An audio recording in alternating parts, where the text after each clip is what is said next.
Hi, and thank you for watching Missouri Viewpoints, the program dedicated to the civil and informed discussion of the political, social, and economic issues that affect us all.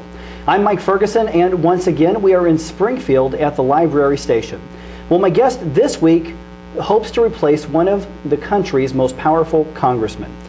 Kevin Craig is a Libertarian candidate running for Congress in the 7th District, a seat that's currently held by Roy Blunt. Kevin, thank you for being on the program. Thanks for having me. Now, Kevin, this isn't your first run for this office. You've run before. Why did you decide to run for Congress?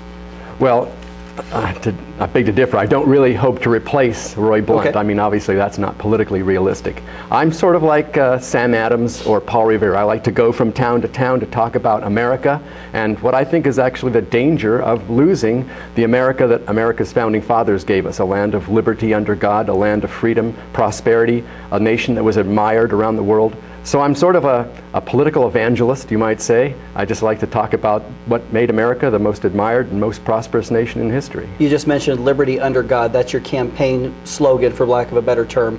What does that mean? Well, liberty means that we have the right to do what we want. We have the right to run our business the way we want, live where we want, expect our property to be secure.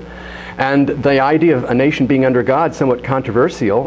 When someone like Jerry Falwell wants to see the Declaration of Independence taught in schools as though it were really actually true, he's said to be wanting to impose a theocracy. But that was the kind of theocracy that America's founding fathers gave us, a land that recognized that there is our rights are a product of intelligent design and that we can trust in divine providence, those kinds of ideas. That's not a theocracy, but it is an acknowledgement that there is something different between America and a Muslim nation or the Soviet Union, an atheistic nation, and that what made America a great nation was its Christianity. Let's go on to some of the issues that affect the country right now. Obviously, the top issue is the war in Iraq. How do you assess the current situation, and where do you want to see U.S. policy go from here? Well, I'm not one who looks at the nitpicking details of a situation. I like to get the big picture. One way I do that is by proposing that if the American people had been asked before we went to war, would you like to go to war? Here's the plan. The war so far has cost about $1 trillion, and a Nobel Prize winning economist has calculated the total cost at about $3 trillion, which is about $10,000 for every man, woman, and child in America. Now, if you had been asked back in 1990, would you like to pay $10,000 for every member of your household? And here's what we'll do. We'll go to Iraq, we'll overthrow the government of Saddam Hussein, we'll have a few thousand of our own boys killed, we'll kill 100,000 or maybe 1 million people in Iraq, we'll replace the government of Saddam Hussein with an Islamic theocracy. And whereas once Christians had freedom to preach the gospel in Iraq, and Iraq had one of the largest Christian populations in the entire Middle East, we'll send all those Christians off to other nations as refugees, and we'll blow up the infrastructure of Iraq. Would you be willing to pay $10,000 for every member of your family to accomplish that goal? And most Americans would have said, well, no way. Why would you even ask? It's such a ridiculous proposition. And I think that tells us we weren't really told the real reason we went into Iraq. And I don't think Americans really support that idea when they are presented the facts like that. And polls certainly show that the majority of Americans, oppose where the war is right now. What would be your strategy if you were elected to Congress? What would you work for as far as where do we go from here? Well, we have to realize the mistakes we made. We gave foreign aid to Saddam Hussein for years when he was battling Iran, and we've made all kinds of mistakes in foreign policy. Our position in foreign policy is one of a world bully. We go around imposing our ways on other people. We have troops in 130 nations. That angers people. We used to be admired because we sent missionaries, we sent businessmen, we sent goods and services which enhanced the lives of other people around the world. Now we send the Marines. Now we send an imposition of force on people. And that makes a fertile recruiting ground for terrorists. They're able to say to people, those guys in America, they killed your cousins. Don't you want to kill some Americans? And we're made unsafe by a foreign policy which is a global bully. Let's talk about some economic issues. Obviously there's a great deal of trade talk on your website. You write extensively on international trade. It affects Missouri with the I-35 trade corridor. Hillary Clinton wants to renegotiate NAFTA.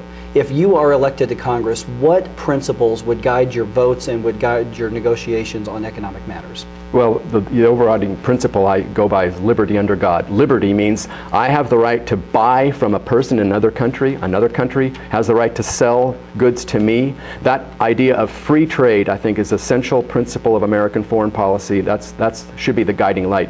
Hillary's got some good points about NAFTA. It's a dangerous situation when a judge, a NAFTA court judge, who's unelected by Americans, has the power to overrule a law made here in Jefferson City, or even a Supreme Court decision in Washington.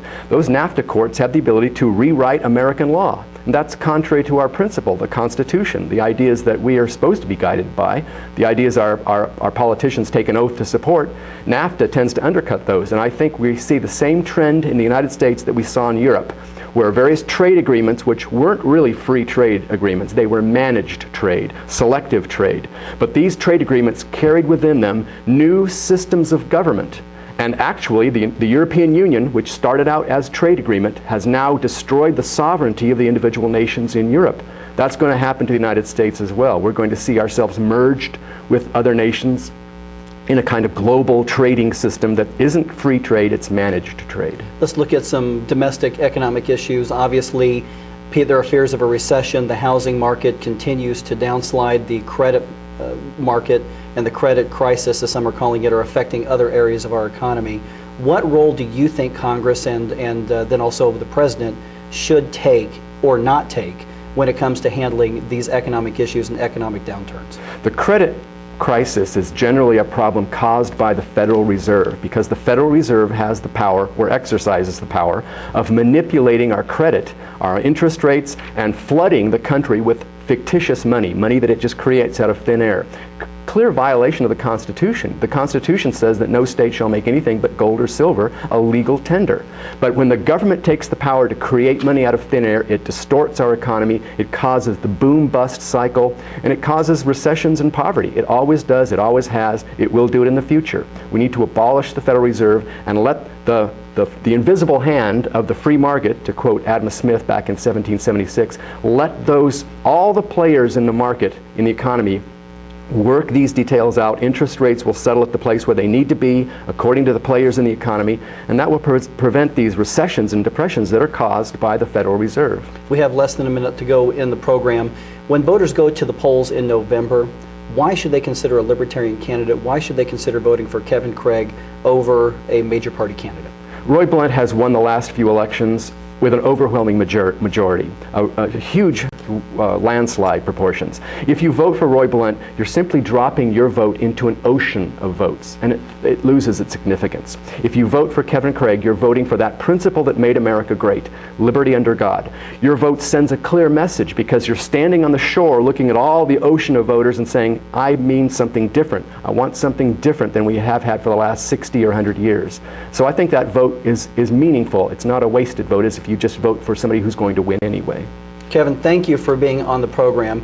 Thank you also for watching Missouri Viewpoints, and I do want to send a special thanks to Tom Martz of the Greene County Libertarian Party for setting up this past month's worth of interviews here in Springfield, and of course to the library station in Springfield, a beautiful facility that has opened its doors to us to allow us to have these conversations. Be sure to come back next week. We'll bring you more interviews from Kansas City and Grandview. Thanks.